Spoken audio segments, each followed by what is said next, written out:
Damien forced his black ex-girlfriend Naomi to her knees in the middle of Lotta World Mall, demanding she apologize and beg for leaving him 2 years ago. Completely unaware she was now married to Park Jae-sung, Seoul's underground king, who was watching the entire assault from the security office upstairs. Within 10 minutes, Jae-sung would walk through those doors with 6 armed men, slam Damien against a wall by his throat, and systematically destroy his entire life. His job, his trust fund, his new girlfriend, his reputation. All while Damien realized too late that the worthless woman he'd abused and controlled had become untouchable. But in this moment, with Naomi's palms scraped and bleeding on the marble floor, Damien still thought he'd won. Before we dive deeper into this story of love, justice, and redemption, I want to thank you for being here. Your support means everything to me. Now, do me a favor by subscribing to the channel and turning on notifications so you never miss a story. Now, let's get into this dramatic journey. That morning, 7:15 a.m. Naomi stood in front of their bathroom mirror, fastening a delicate gold necklace Jae-sung had given her for their 6-month anniversary. The penthouse suite's floor-to-ceiling windows framed Seoul's skyline behind her, the winter morning sun casting long shadows across imported marble floors.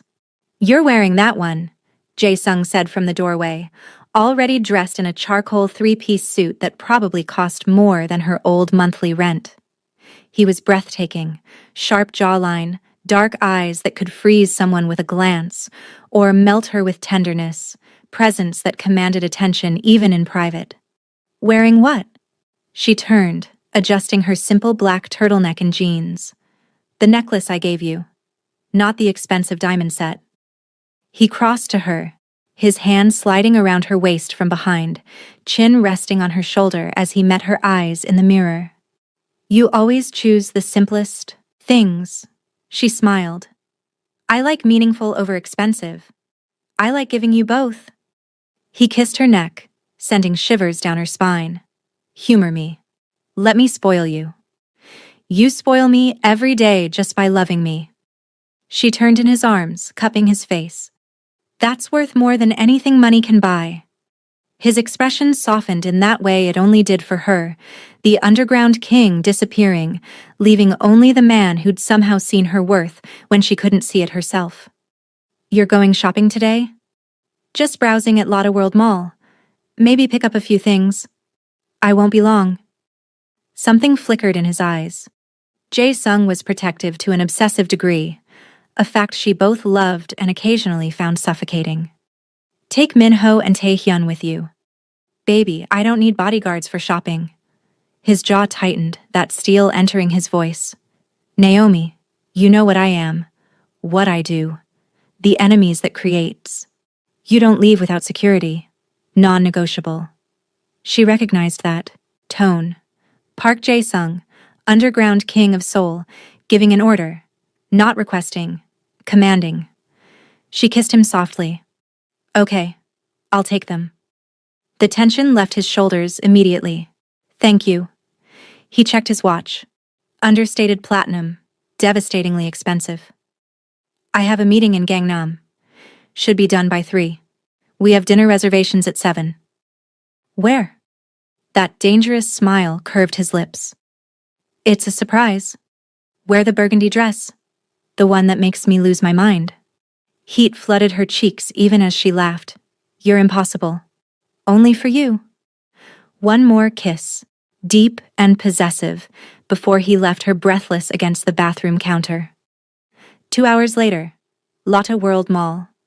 Naomi walked through the Lotte World Mall's luxury corridor with Minho and Taehyun maintaining a discreet 10-meter distance. The mall was a temple of wealth.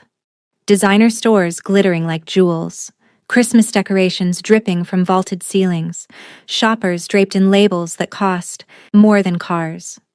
She'd just exited a boutique, bags in hand, when she saw him.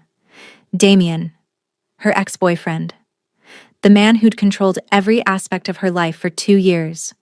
The man who'd taken her money, crushed her spirit, made her believe she was worthless. The man she'd fled from in the middle of the night 18 months ago with nothing but a suitcase and her passport. He was leaning against a Burberry display, laughing with a young woman who looked barely 21, his hand possessive on her waist. He looked exactly the same arrogant smile, same expensive clothes funded by manipulation, same predatory energy. Naomi's bag slipped from her hands, hitting the floor with a soft thud. Her heart hammered against her ribs. 18 months of healing, of therapy, of rebuilding herself from the ground up, and seeing him brought it all crashing back. The fear, the shame, the voice in her head that still sometimes whispered his words. You're nothing without me. Nobody else would want it. You're lucky I even tolerate you. She should turn around, walk away, pretend she hadn't seen him. But her feet were rooted to the marble floor, and then Damien looked up. Their eyes met. For a moment, nothing. Then recognition flashed across his face, followed by shock. Then something uglier. That look he used to give her when she disappointed him. He whispered something to the young woman, then started walking toward Naomi with that familiar predatory stride. Every instinct screamed at her to run, but she was frozen, watching him approach like a deer caught in headlights. Well, Damien drawled as he stopped 3 feet away, hands in his pockets, looking her up and down with open contempt. Naomi Hart, or did you change your name again to hide from more people? She found her voice, though it shook. Damien, I have nothing to say to you. Nothing to say? He laughed, loud enough to draw attention. After you ran away like a coward? After you stole from me? Stole? From you? Anger sparked through the fear. You took every paycheck I ever earned. You drained my savings. I invested your money, he interrupted, stepping closer. And you were too stupid to understand business, too emotional, too weak to handle adult conversations. Naomi's hands trembled. Minho had moved closer, his hand inside his jacket. Tae-hyun was on his phone, likely calling Jae-sung. You need to leave me alone, Naomi said quietly. Or what? Damien's smile was cruel. You'll call the cops? Go ahead. Tell them how you abandoned me, stole my apartment key, and ran off to Korea like some desperate English teacher chasing fantasies. I left because you were abusing me. Abusing you? His voice rose. Abusing you? I gave you a place to live. I fed you. I put up with your constant neediness and incompetence. And this is how you repay me? By running away and making me look like the villain? The young woman he'd been with approached, linking her arm through his. Babe, who's this? Nobody, Damien said, not taking his eyes off Naomi. Just an ex who couldn't handle a real relationship. I couldn't handle abuse, Naomi corrected, her voice stronger now. There's a difference. You always were dramatic. Damien turned as if to leave, then stopped, looking back at her with deliberate cruelty. You know what? I'm glad you ran. You were dead weight anyway. I've got someone better now. Younger. Prettier. Less baggage. He said it loud enough for everyone nearby to hear. Naomi felt humiliation wash over her in waves, that old familiar shame clawing up her throat. Yeah, Damien continued, warming to his audience. You were always so pathetic, Naomi. Always crying about something, always needing reassurance. God, dating you is exhausting. Stop, Naomi whispered. Why? Can't handle the truth? He stepped closer, invading her space. You're nothing. You were nothing when I met you, and you're nothing now. That's why you had to run to another country, because nobody in the States could stand you either. Something in Naomi shattered and reformed in that moment. She'd spent 18 months in therapy learning her worth, learning that his words were poison, learning that she deserved better. And here he was, trying to inject that same poison back into her veins. You're wrong, she said quietly. Excuse me? You're wrong about me. Her voice was steadier now. I'm not nothing, I never was. You made me believe I was nothing because that's how you controlled me. But I'm free now. I'm happy. And you can't touch me anymore. Damien's face twisted with rage. Can't touch you. He grabbed her wrist, his grip bruising. You think running to Korea makes you untouchable? You think... Minho was there in an instant, wrenching Damien's hand off Naomi's wrist. Don't touch her. Damien shoved Minho back. Get your hands off me, you... What happened next was chaos. Damien lunged forward, trying to grab Naomi again. Minho intercepted, and in the scuffle, Damien's hand connected with Naomi's shoulder, hard enough to send her stumbling backward. But he didn't stop there. I said, Damien snarled, grabbing her by the hair, kneel! He forced her down, actually forced her to her knees on the marble floor, his hand fisted in her hair, his face twisted with rage and something darker. The need to dominate, to break her again, to prove he still had power over her.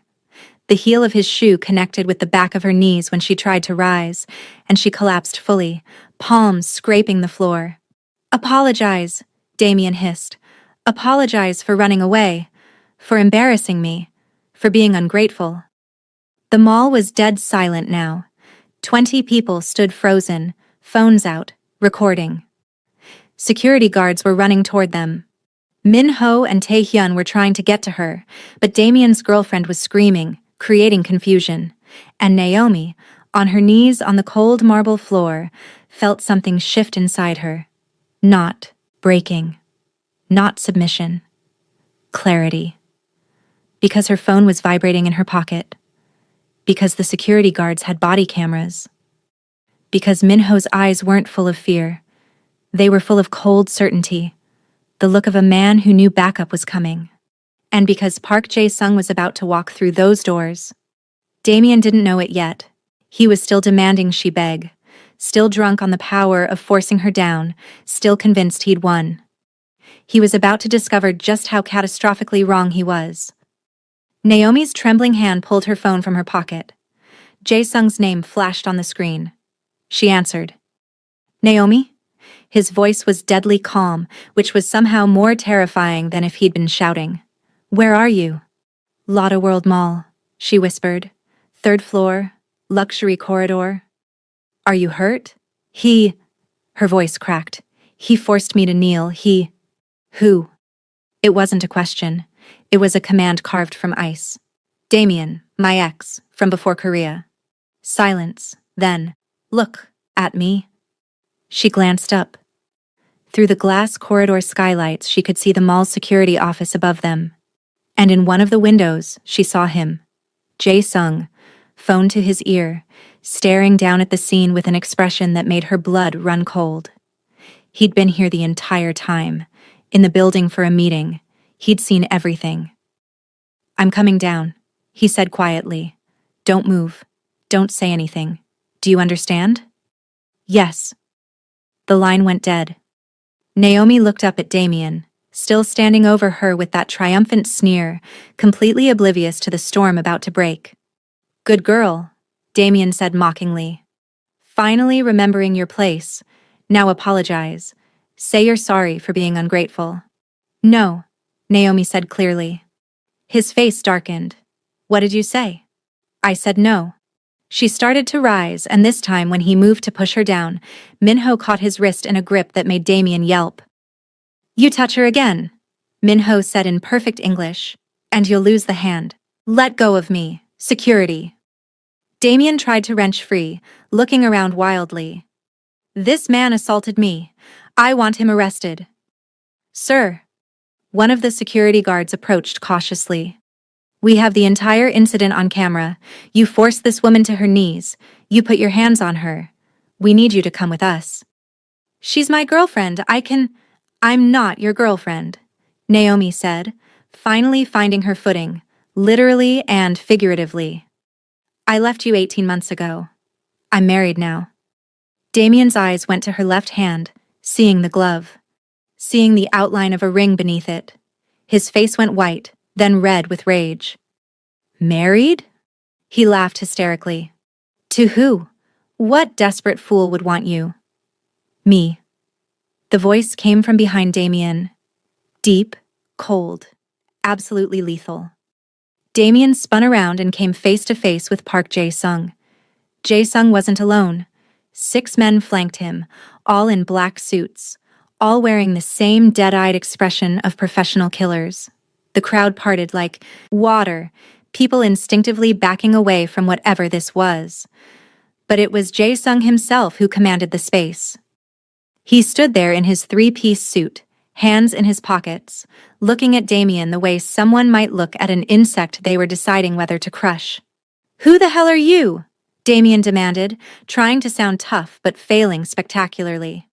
"I'm the man who just watched you force my wife to her knees," Jae-sung said softly. "I'm the man who's going to make you wish you'd never been born." He walked past Damien without touching him, moving straight to Naomi. His hands cupped her face with devastating gentleness, his eyes scanning her for injuries. "Did he hurt you?" Jae-sung asked in Korean, his voice softer now. "I'm okay," she whispered back in Korean, "just scared." "You don't need to be scared anymore." He kissed her forehead, then switched back to English, his voice loud enough for everyone to hear. "Take off your glove." Naomi pulled off her left glove. The massive diamond wedding ring glinted under the mall's lights, platinum band with a solitaire diamond that probably cost more than Damien made in 5 years. The crowd gasped. Damien's face went from red to ashen. "Her name isn't Naomi Hart anymore," Jae-sung said, still not looking at Damien.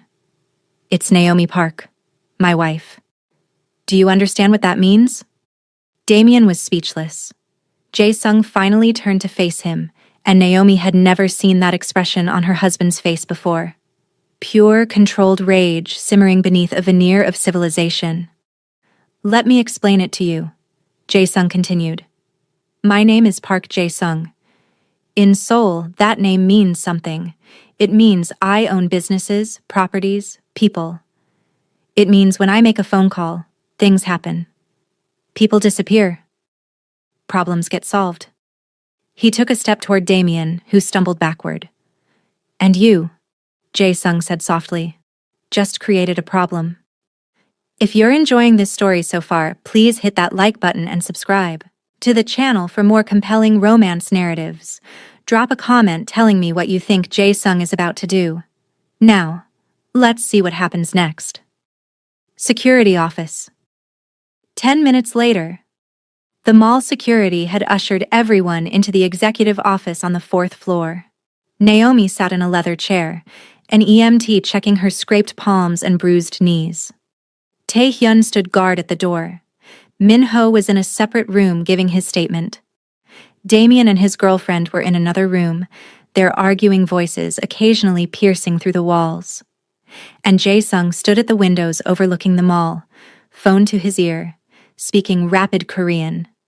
She caught fragments. "Full background check within the hour. I want everything. Financials, employment, family. No, don't wait for warrants." He hung up and crossed to her, crouching down so they were eye level. His hands covered hers gently. "Tell me about him," Jae-sung said quietly. "All of it." Naomi took a shaky breath. "His name is Damien Cross. We dated for 2 years. He was charming at first, attentive, made me feel special. And then he started controlling everything. What I wore, who I talked to, where I went. He took over my bank account to manage our finances better. Made me quit my job because he said my boss was flirting with me, isolated me from my friends and family." Jae-sung's jaw clenched, but he stayed silent. "I tried to leave 3 times," she continued, her voice breaking. "Each time he convinced me I was overreacting, that I was too sensitive, that no one else would want me. He never hit me, but he broke me in other ways. Made me believe I was worthless." "How did you get away?" 18 months ago, he went on a business trip.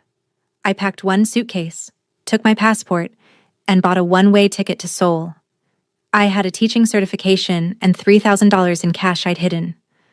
I applied for jobs online from LAX airport, got hired by Seoul International Academy. Never looked back." Jae-sung's thumb traced her cheekbone. "You saved yourself." "I ran away." "You survived." His eyes were intense. Do you know how much strength that took? To recognize you were in danger and take action? You saved your own life, Naomi. Tears spilled down her cheeks. I thought I was over it. Thought I'd healed. Healing isn't linear. He kissed her forehead. And facing your abuser is traumatizing. But you're not alone this time. I'm here. And I'm going to make sure he never comes near you again. What are you going to do? That dangerous smile. Have a conversation. Jae-sung, trust me. He stood, buttoning his suit jacket with controlled precision. This won't take long. He walked out, his men following. Naomi was left with a terrible certainty that Damian Cross was about to learn a lesson in consequences. Through the office windows, Naomi could see into the adjacent conference room, where Damian sat with his girlfriend, both looking defiant. Security. Guards lingered uncertainly. They knew who Park Jae-sung was. Everyone in Seoul's business community did, and they weren't about to interfere. The door opened. Jae-sung walked in alone, closing it behind him with a soft click.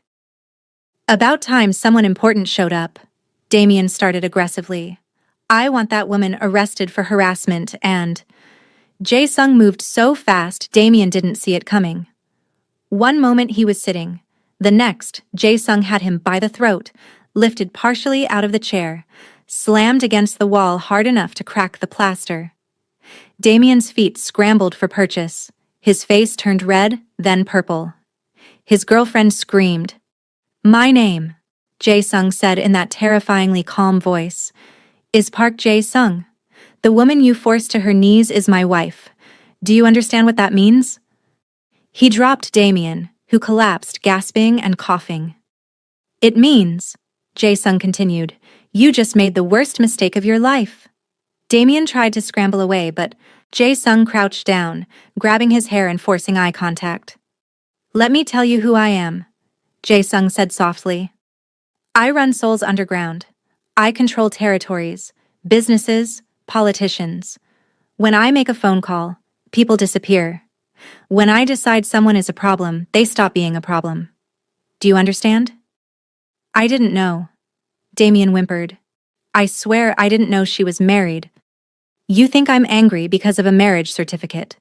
Jae-sung laughed coldly. No. I'm angry because you abused the woman I love for 2 years. Because you broke her spirit. Because you isolated her. Controlled her. Made her believe she was worthless. Because today, in my city, you put your hands on her and forced her to her knees.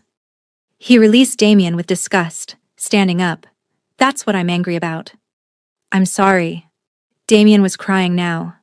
I'll apologize. I'll leave. I'll never… Your apologies mean nothing. Jae-sung pulled out his phone. Seungmin. Report. He put it on speaker. A voice came through in English, clearly for Damian's benefit. Damian Alexander Cross, age 34, currently employed at Crosstech Solutions as VP of Sales, a company owned by his father, Alexander Cross. Annual salary $180,000. Trust fund worth approximately $800,000. Currently dating Rebecca Lin, 22. Student at NYU visiting Seoul. Engagement pending. Jae-sung smiled. Interesting. Does your young girlfriend know you're an abuser? Rebecca had gone pale. What?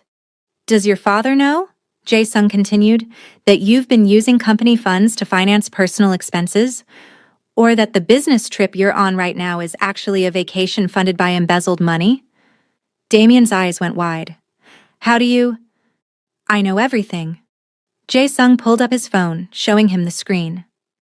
I have your bank records, your emails, your text messages. I know about the 3 other women you financially abused. I know you're currently under internal investigation at your company.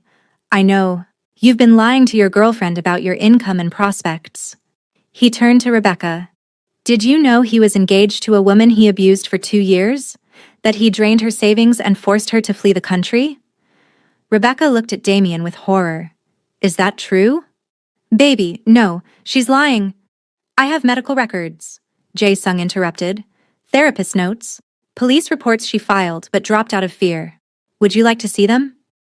Rebecca stood up, backing away from Damien. You told me she was crazy, that she stalked you. That's what abusers always say, Jae-sung said. They make their victims look like the villains. Rebecca grabbed her purse. We're done. Don't ever contact me again. She stormed out, leaving Damien looking even more panicked. Please, Damien begged, don't ruin my life. I'll do anything. Anything? Jae-sung's smile was pure ice. Here's what's going to happen. By tonight, your father will receive a complete dossier of your embezzlement. By tomorrow morning, Rebecca's family will have documentation of your lies and abuse history. By tomorrow afternoon, the 3 other women you've abused will receive legal support to press charges. You can't. I can do anything I want. Jae-sung crouched down again. You said my wife was nothing, that she was worthless, that she was lucky to have you. He grabbed Damien's face, forcing him to look at the window where Naomi sat in the other room. Look at her, Jae-sung commanded. Really look at her. That woman survived you. She rebuilt her entire life in a foreign country.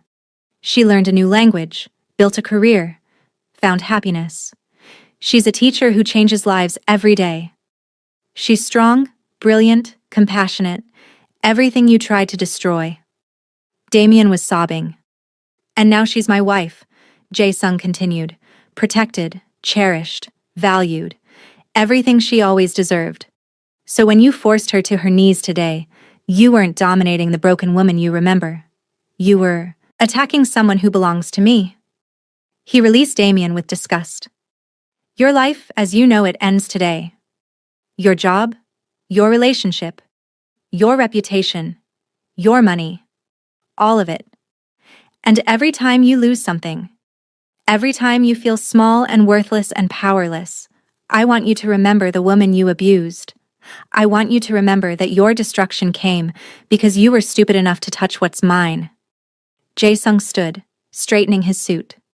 Sung-min. One of his men appeared in the doorway. Take him to the airport. Put him on the next flight back to the States. If he ever enters Korea again, handle it permanently. Yes, sir.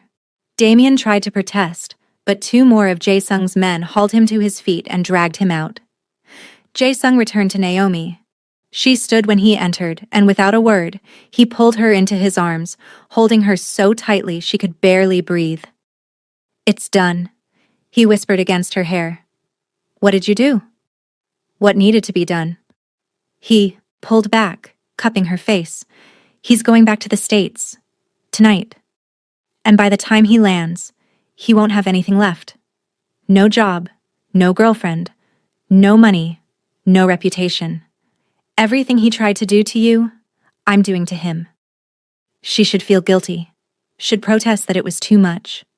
But looking into her husband's eyes, remembering everything Damien had taken from her, she felt only relief. Thank you, she whispered. Always. He kissed her forehead. Let's go home. He gathered her carefully as if she were made of glass and led her out of the mall. Behind them, Damien Cross's world was already crumbling, and Naomi let herself feel something she'd been too afraid to feel for 2 years. Vindicated. That evening, penthouse. The drive home was quiet. Jae-sung held her hand the entire time, his thumb tracing circles on her palm. When they arrived at the penthouse, he dismissed the staff and led her straight to their bedroom. Shower with me, he said softly. Under the hot water. He washed her hair with slow, gentle touches.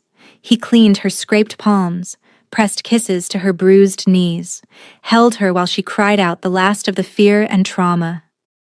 I thought I was stronger, she whispered. Thought seeing him wouldn't affect me. You are strong. He tilted her face up. Strength isn't about never feeling fear, it's about facing it anyway. You survived 2 years of abuse, rebuilt yourself in a foreign country, and today, you stood up to him even though you were terrified. That's real strength. He still got to me. And you got through it. Jae-sung's eyes were fierce. You're here, with me, safe. He's on a plane back to nothing. You won, Naomi. She let his words sink in. She had won. She'd survived. She'd built a life Damien couldn't touch, found love he couldn't tarnish. They stood under the water until it ran cold, just holding each other. Later, dressed in comfortable clothes, they curled up on the couch overlooking Seoul's lights. Jae-sung had ordered her favorite food, American comfort food from a place in Itaewon that somehow made perfect mac and cheese and fried chicken. Eat, he encouraged. You need your strength. She managed a few bites. What happens now? Now you heal, Jae-sung said simply. And I make sure every woman he's ever hurt gets justice. You're really going after him? I already have. He showed her his phone. His father fired him 2 hours ago, frozen his trust fund pending investigation. The women he abused are being contacted by the best lawyers in New York. Pro bono, courtesy of an anonymous donor. Naomi stared at him. You did all that in a few hours? I made some calls. I have resources. He tucked a strand of hair behind her ear. Nobody hurts you and walks away, Naomi. Nobody. She believed him. 3 days later, Naomi woke to her phone exploding with notifications. Texts, calls, emails, DMs, hundreds of them. What's happening? She mumbled, reaching for the phone. Jae-sung was already awake, sitting up in bed with his laptop. He looked grim. The incident went viral, he said quietly. Someone posted the security footage. Naomi's stomach dropped. She opened Instagram. The top trending topic in Seoul was Lotte World Mall Incident. The video had 23 million views. The entire confrontation, Damien forcing her to her knees, Jae-sung arriving, the revelation of who he was, all of it captured in high-definition clarity. But worse, someone had created an exposé thread. Screenshots of her therapy records. How did they get those? Damien's history, the other women he'd abused, everything. Oh my God, Naomi whispered. I'm sorry, Jae-sung said. I tried to contain it, but once it hit social media, the whole world knows. The whole world knows you're a survivor, he corrected gently. Look at the comments. She forced herself to read them. She survived 2 years of that and rebuilt herself? Queen behavior. Her husband really said, choose violence, and I respect that. Damien Cross needs to be in jail. Period. The way Park Jae-sung looked at him, that man was ready to commit murder. Naomi Park, if you see this, you are so strong. Thank you for surviving. Thousands of comments, overwhelmingly supportive. Stories from other survivors, messages of solidarity. I feel exposed, Naomi whispered. I know. Jae-sung pulled her close. But you're not alone. Look. He showed her an email from Seoul International Academy, where she taught. Ms. Park, we stand with you. Take all the time you need. Your position is secure, and we're proud to have you on our staff. Another from her friend, Minji. Unnie, I'm coming over. You don't have to go through this alone. Another from a women's advocacy organization. Your story is helping other survivors speak up. Would you consider meeting with us? People are listening, Jae-sung said. Your pain is becoming purpose. Naomi leaned against him, overwhelmed but not broken. 1 week later, Damien's public apology video dropped. He looked haggard, broken, sitting in what appeared to be a cheap apartment with peeling wallpaper behind him. I want to apologize to Naomi Park, formerly Naomi Hart. He read from a prepared statement. His voice was flat, defeated. For 2 years, I abused her emotionally and financially. I controlled her, isolated her, and made her believe she was worthless. There is no excuse for my behavior. I'm getting professional help, and will spend the rest of my life trying to make amends. He looked directly at the camera, and Naomi knew Jae-sung had scripted this part specifically. To Mr. Park, I apologize for assaulting your wife. I understand now the magnitude of my actions and accept full responsibility. To the other women I've hurt, I'm sorry. You deserved better. The video ended. Naomi turned off her phone and looked at Jae-sung, who was working on his laptop beside her. It's really over, she said. It's over. He closed the laptop. How do you feel? She considered. Lighter. Like I've been carrying something heavy for years and finally put it down. Good. He pulled her into his lap. You never have to carry anything alone again. Your burdens are mine now. We carry them together. That's not fair to you. Love isn't about fairness. He cupped her face. It's about choice. I choose you, Naomi. Every day. Every moment. I choose you too. They kissed, and Naomi felt the last piece of her broken heart seal closed. 2 months later, Naomi stood outside a newly renovated building in Itaewon, Jae-sung beside her, ribbon-cutting scissors in hand. A crowd had gathered. Press, supporters, survivors, friends. This foundation exists, Naomi said into the microphone, because I lived through financial and emotional abuse. Because I know what it's like to believe you're trapped. But I also know that with support, resources, and community, you can rebuild. You can survive. You can thrive. She looked at Jae-sung, who nodded, encouragingly. The Phoenix Foundation will provide housing, legal support, therapy, and job training for survivors of financial and emotional abuse. No one will have to face this alone. No one will have to sleep in fear. No one will have to believe they're worthless ever again. She cut the ribbon to thunderous applause. The first resident moved in that afternoon. A young woman named Soo Jin, who'd been trapped in an abusive marriage for 5 years. Naomi helped her unpack, shared her story, offered hope. You really came back from all that? Soo Jin asked, tears streaming. I did, Naomi said firmly. And you will too. I promise. That evening, penthouse. Naomi returned home exhausted but fulfilled. Jae-sung had cooked dinner. He'd been taking lessons and was actually getting good, and had candles lit throughout their dining room. How was the first day? He asked, plating bulgogi and banchan. Perfect. Overwhelming but perfect. She sat, accepting food gratefully. We already have applications for next month. We might need to expand. We'll buy another building, he said simply. Whatever you need. She reached across the table for his hand. Have I told you today that I love you? Once or twice, but I never get tired of hearing it. They ate and talked about the foundation's future, about the women they'd help, about the life they were building together. Later, as they prepared for bed, Naomi's phone buzzed. An email from an unknown address. She almost deleted it, but something made her open it. It was from Damien. Her heart stopped. What is it? Jae-sung asked, noticing her expression. Damien emailed me. His expression darkened. What does it say? She read it aloud.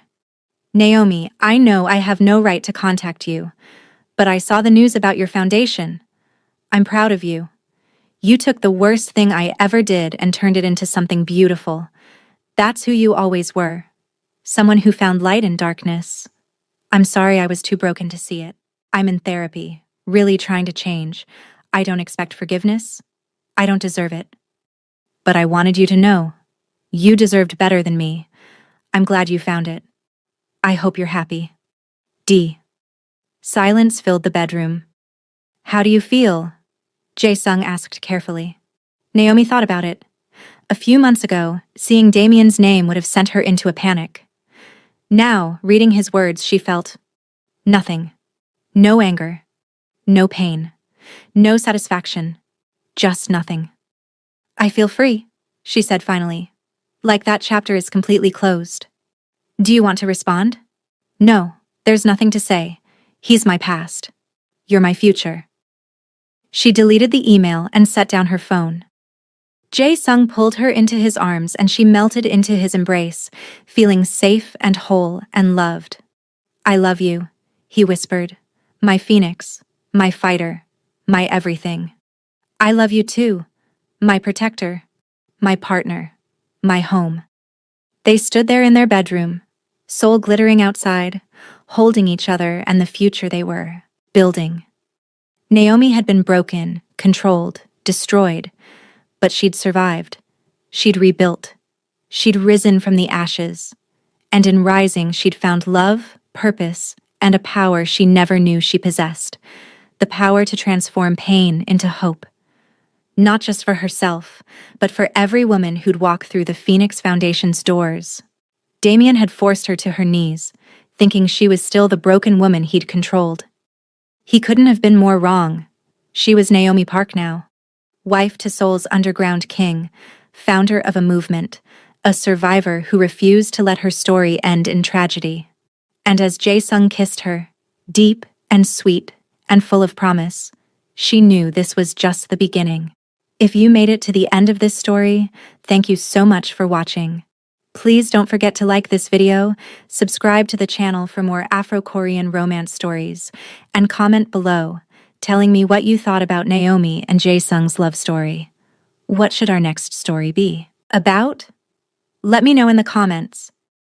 And remember, you are stronger than you think, and you deserve love that protects, not destroys.